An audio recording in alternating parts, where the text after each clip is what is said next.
Ito, naka-clamp, no? Anong oras kayo, Cleanam? Ang sa resibo po, 8:35 eh. Patay na resibo.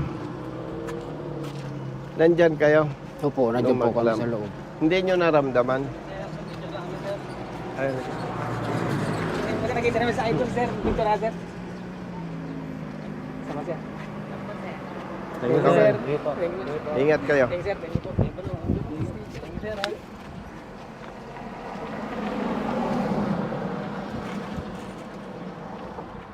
Nakalagay dito, Brother Matt, oh. Yes, boss. Attended vehicles 1,000, motorcycle 500, light vehicle 2,000, medium 3,000, heavy motor vehicles 4,000, super heavy motor vehicles. Saan kayo kumain? Doon. Bumili lang po ako ng pagkain. Bumili pagkaan dito. Ba't dyan kayo pumarada? Galing po kami, sir, ng ano eh, sa uli. Maluwag naman, Brother Matt. Yes, po. Ang Saka tama marami dito. dito, sir, truck ng ano eh. Hindi, ang tama, pag may tao, ticket. No? Halika. Halika, brother. Asa sasakyan nyo? O baka maklamp din yan. Tingin ko ba ni Kuya? Nanginginig eh, pasmado.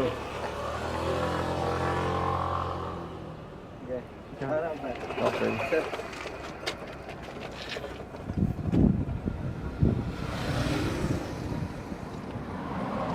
Okay po. Thank you po. Sir, naramdaman ninyo nung mag-clamp? Hindi po, nakita ko na lang may pag sabi nito, may city, may imos daw. In-start ko, pagsilip ko. Sabi niya, huwag mabante, may kalab na. Sabi sa akin nung taga-city. Kaya pinatay ko na lang po ang truck. Nasaan ba ang boss nyo? Nasa kanila po kasi may sakit eh. Nag-hospital, nagkikimo siya. Nagkikemo ang boss mo? Ano lang po ang ano namin yung... Sekretarya, tsaka- sekretary lang po ang sa Magkano ang sweldo mo sa isang araw? Hindi po kami araw sir, pag biyahe po. Pag wala pong biyahe, wala pong kita. O di wala kang kita ngayon. Wala po. Bro Jerry, punta tayo sa City Hall. Sama natin to. Tama naman na hindi dapat pumarada, ano. Sabi nating obstruction. Itatanong natin, titingnan natin kung ano nakalagay sa ordinansa. Kasi clearing eh, ibig sabihin clearing, pinagbabawal yung obstruction.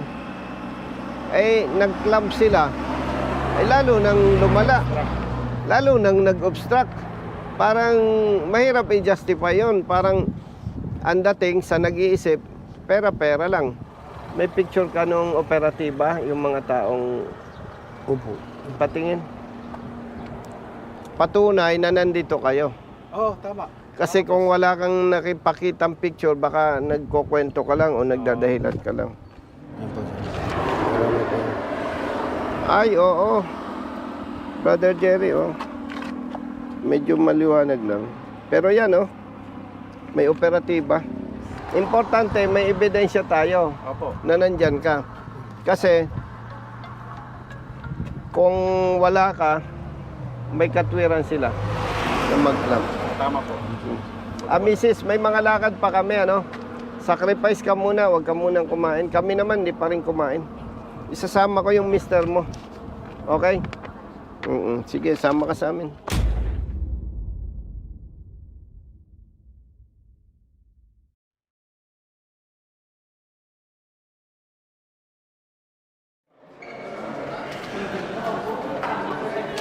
Brother.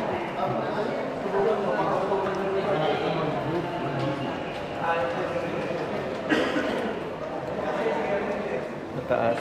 Sir. Brother. Mga dinosaur yan, ultimate siya. Fourth floor. Lahat na lang tayo yan ang binili. Bili ka ng boss. Ay, Mitch, saan galing? Nag-iisa ka dyan.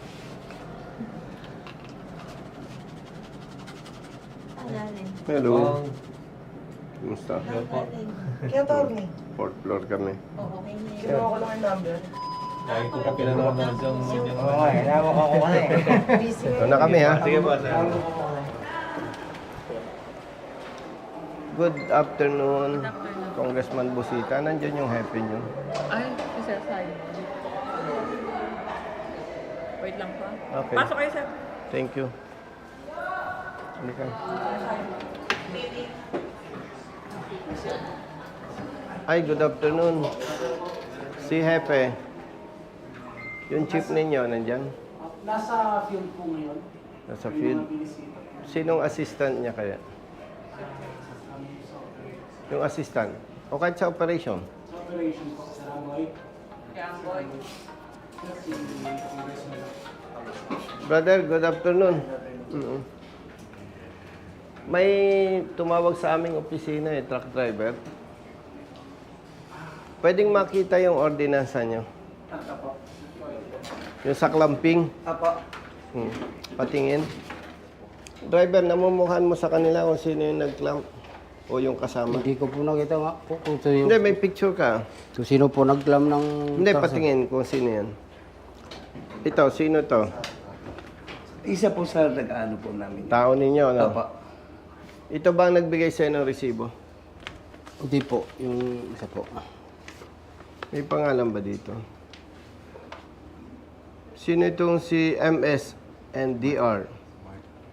Si Mark, kay Mark po. Makan. Pati nga brother ng ordinansa. Basahin ko lang, ha?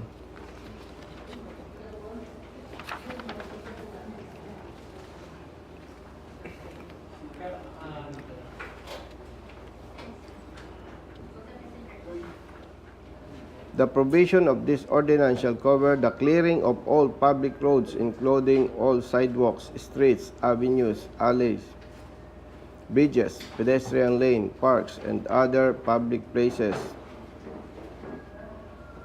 within the territorial jurisdiction of the city of Imos. Ito, any person violating the provision of this ordinance and the public code of the city of Imos for the illegal parking shall be fined as follows. Attended vehicles, 1,000. Tapos nakaano po kasi dyan, sir, yung... Ay kapatid, unattended yan. Sir, actually, ganito po kasi yan. Pwedeng makapag-ano po. Sige. Kasi, sir, actually, kausap namin siya. Actually, hindi naman po namin siya tutuluyan dapat. Ang ano po kasi namin, together with the SIGMO, ang ginagawa po kasi namin sa operation na yan, kinaklamp lang po, tapos titikitan lang po siya. Okay. Tsaka, tatanggalin po yung clamp. By the way, brother, public service, public interest. Naka-video tayo, ha? Apo. Kasi wala naman tayong pag-uusapang personal. Para alam ng publiko, alam ng mga truck drivers, ano bang naging issue. Apo. Amenable ka, brother, na yung driver nasa truck. Okay, sige, tuloy mo. Tapos, ang inaano lang po namin, kinakausap po namin siya. Actually, sa totoo, Brad, alam mo yan, ang tagal natin nag-usap. Ayaw ka namin ganyan na. Yeah. Kasi ang naging problema, yung license mo is huli ng LTO. Opo. O, sige. Na nakaano. Tapos, sabi ng... So, seat ang mo- dala mo, ticket. Ticket din O, po. sige. Ngayon, Yung seat mo po, yung traffic namin, inaanuhan siya na i-issue ka namin ng ticket. okay. Eh, ang sabi niya sa amin, bahala kayo kasi kayo ang may batas niyan eh. Sabi niya. So, sinabihan ka pa para tawagan yung boss mo. Eh, ang sagot sir sa amin eh, yung boss ko kasi, parang presidente yan. Maraming tatawagan na galamay, yung galamay niya, tatawag sa amin. Kumontra ka kung mali ako, ha? Go ahead, sir. Sa pagpapatupad ng batas, wala siyang karapatang magdikta. Kahit ba sabihin niya, yung boss niya, presidente o councilor o sino, wala sa usapin yun. Ang tama, may violation siya, tikitan. O sige, bakit nauwi sa clamping? Ayun nga po, kasi naka-illegally park. Ang ginagawa po namin, kasi hindi po kami nag-issue ng ticket. Dito po talaga in-issue ng ticket. Violation form lang po yung dadalhin po dito. Para Sige, tuloy mo. ano po, dito po titikita. Wala po kami dalang ticket. Ang nagtitikit lang po sa amin, traffic enforcer na kasama namin. May problema kung ganun. Ang violation niya, traffic violation. Dapat pag may violation, ticket eh. So dahil wala kayong paniket, clean up ninyo. Sir, yung ano po namin is part po ng road clearing kagaya. Clean up mo, Kasi naka-obstruct po. o sige. Clean up mo kasi naka-obstruct. O ilang araw na siyang naging obstruction lalo dahil clean up mo.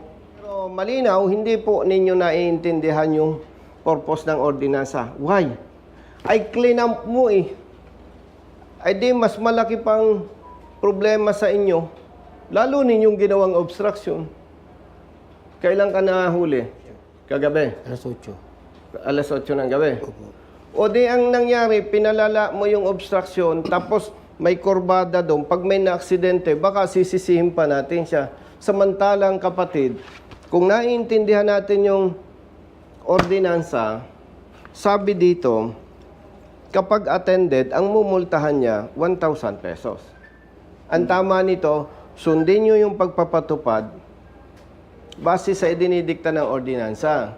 Sa madaling salita, pasensya, hindi ninyo naintindihan yung sinasabi ng ordinansa. Clean up mo eh. Di lalong naging obstruction kagabi hanggang ngayon. Alam mo, ang problema talaga kapatid, marami tayong kasama, hindi ginagamit ang isip eh.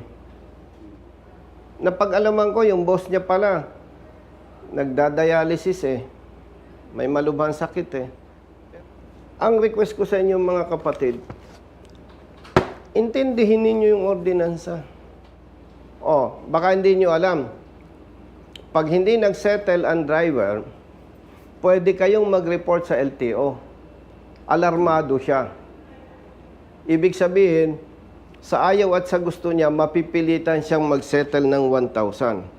Eh kasi kapatid, hindi naman kaya kita sinasabihan eh. Kinakagalitan kita. Nakakaawa yung mga motoristang nabibiktima eh. Ba't nyo kailangan kausapin ng boss niya? Para baka mag-o-offer? O akong sa taong bayan, yun ang iisipin. Sir, O sige. excuse, Bakit gusto mong makausap yung boss? Sir, hindi po ako nagsabi na gusto ko makausap. Hindi, bakit kailangan tawagan pa niya ang boss? Actually, hindi po ako ang nagsabi po nun.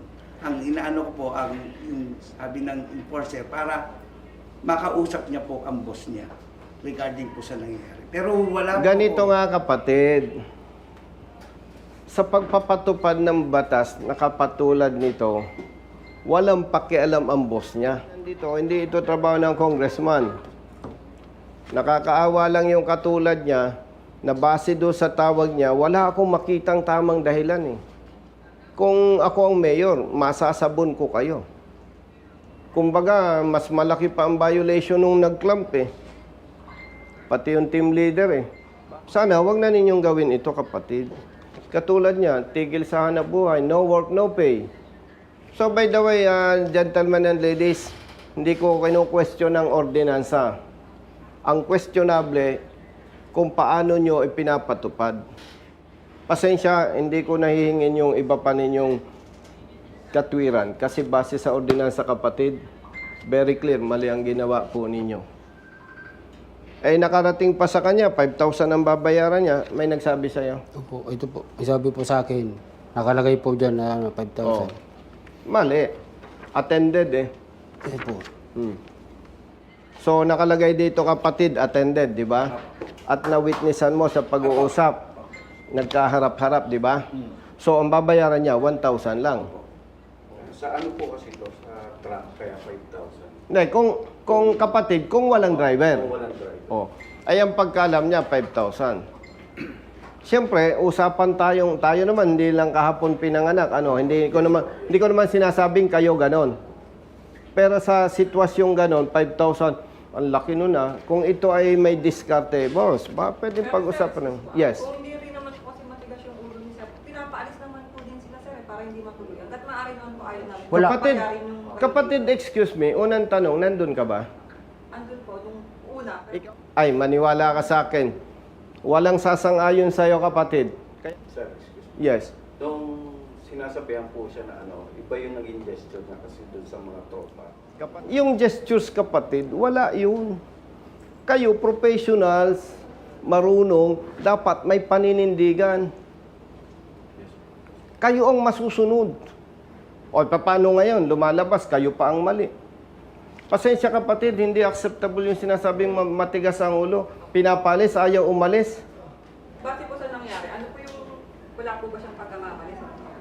Kapatid, hindi ko siya pinagtatanggol, may violation siya. May pananagutan siya base sa ordinansa 1,000. Ang questionable, bakit ninyo clean up ay nakaharap nyo? So again, tayo naman lahat nagkakamali eh. Yes, sir. No. Okay, thank you po. Ako naman nagsasalita on behalf of the driver kasi makikita naman natin, mababa lang yung pinag-aralan niya, hindi niya kayang pagtanggol sarili niya. Walang personalan ito, pero kapatid, with respect to our chief, dahil wala siya, Apo. hopefully, maipatupad ito ng tama. Yes, sir. Kasi next time na magkamali kayo sa ngalan ng public service, magsasampa ako ng kaso kung sino ang dapat managot. At ang gagamitin kong backup Is the order. is the ordinance. Yes, sir. Thank you, sir. So please. So Brother Matt, bigyan mo ng 1,000 to. Binigay ko ba sa yung pera? Ba't yung perang inano ko? Ba't wala sa bulsa ko? Tingnan, unan dyan. Yung mag-asawa, hindi pa kumakain.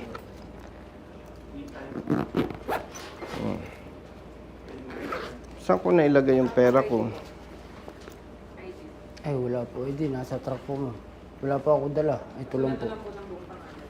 Saan magbabayad? Treasurer's office po. Ticket lang po dito. Oh, 1,000 sa ticket. Oh, kumain ka. Dito na lang po. Sige. Oh, dagdag mo yan doon sa dapat mo. So, brother, klaro ha. Thank you, sir. Ito yung first and last. Yes. Sorry, sir. O sige, oo. Kapatid, ito. Paki-ano mo na. Thank you ha. Santa Ana po. Picture. Thank you po, Oh, may idol. bayad. Sister kasi idol ko yun. Ito meron picture sa akin. Ano, sir? Okay. Ayun lang. Okay, slogan. Thank you, sir. Dito, dito. Thank you po. So much po. Isa pa, isa pa. Isa pa, isa pa. Sir, isa pa to. Sir, isa pa raw po, sir. Ano yan? Picture po.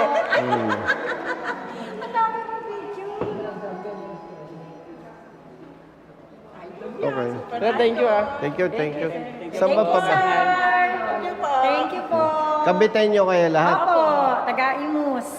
Malagasan po. Malagasan po. Magpapailaw ng reklamo kay Mayor. Malagasang imus po. Bakit ang mga empleyada dito magaganda? Discrimination yung ginagawa. Ano, sir? Maganda lang. May mas maganda pa sa amin. Discrimination yan. Mali kayo, sir. Discrimination yan eh. Di ba? Sir, lagi po kayo pinanonood sa mga vlog nyo. Taga rito ka ba? Taga rito ka? Malagasan po. Ah, okay. Malagasan. Ilan taon ka na dito? Ano po, 11 years. 5 years pong regular. Ano apelyido mo? Melo po. Dairy po ako ng dalaga. Ay, Melo nga. Melo. Opo. May Colonel Melo. Opo, opo. Thank you po. Pag na-meet mo, kumusta ha? Opo. Thank you po. Ingat po. Thank you po. Thank you. Pasabay kami. Brother. Sir, pa-picture. Sige, may bayan. Balik tayo. Picturean ko na kayo.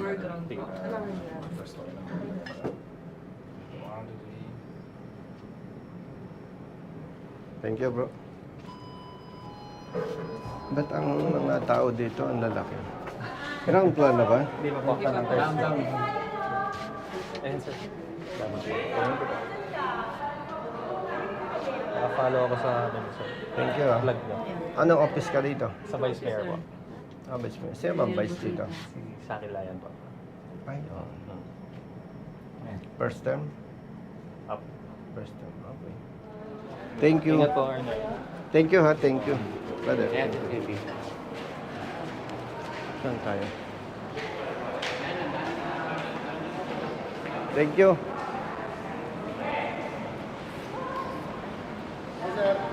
Kuya. Santos, thank you.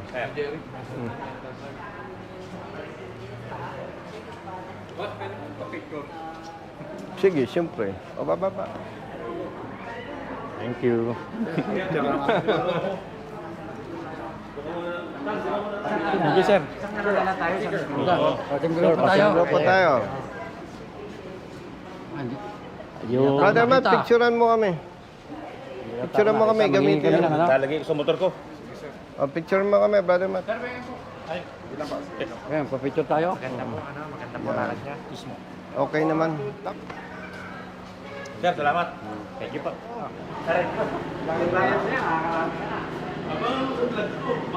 Thank you po. Okay po. Thank you.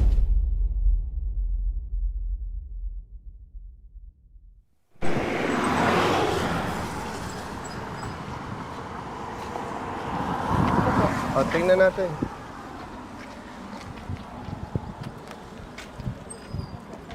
Ano, brother? Okay. Sige ba? Ingat, ha? Ingat. Oh, wala nang clamp, ha? Opo. Yung... Hindi daw po ng sticker yung kasama ko. Sige. Okay ka na? Opo, sir. Basta tama yun, ha? Huwag kayong magsusuhol. Opo. Tapos pagka ganyan, mag-picture kayo. Mag-video. Para may magamit tayong ebidensya. O, misis, yung nawala sa kanya sweldo, binigyan ko na, ha? 1.5. No? Tapos, okay lang yon pagka inaantok, umarada, matulog. Ba't hindi mo na lang ipinasok dyan? May mga paradang motor dyan. Ganun ba? Mga Huwag niyong pipilitin magmaneho kapag inaantok. Opo. Kasi minsan lang aksidente, minsan lang mamatay. Pag namatay, hindi na mabubuhay yung katawan lupa. Opo. Kaya, pero kung hanggat mare, maiwasan ninyong pumarada sa ganitong lugar. Okay? Opo. O, sige. O, misis, ha? Maraming salamat po. Okay na, sige. Okay.